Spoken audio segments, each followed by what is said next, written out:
Un atelier en moulinette. Après avoir réalisé l'encordement et la mise en place du système d'assurage, les membres de la triplette procèdent à une co-vérification.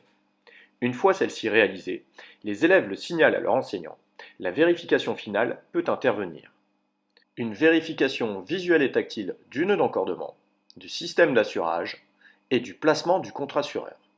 Un dernier regard vers le relais pour vérifier le placement de la corde et la correspondance entre la voie grimpée et le relais utilisé.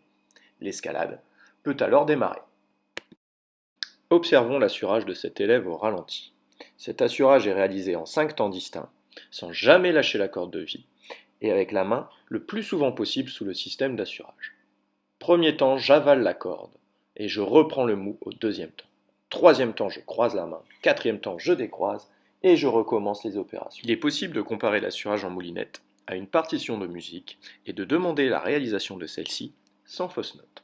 Chaque geste se voit attribuer une note. Le Do pour avaler, le Ré pour monter la main, le Mi pour bloquer en dessous, le Fa pour croiser, le Sol pour décroiser, jusqu'à réitération des opérations.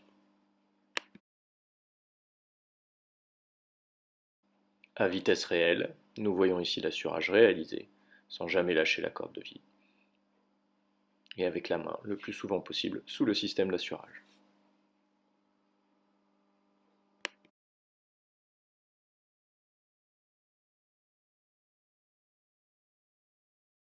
À la descente, l'assureur bloque en plaçant les deux mains sous le système d'assurage et met en tension la corde en s'asseyant légèrement dans son baudrier.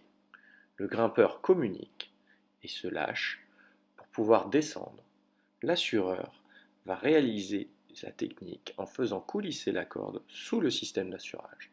Le contre-assureur étant là, attentif, pour faire en sorte que le grimpeur descende au sol plus délicatement possible.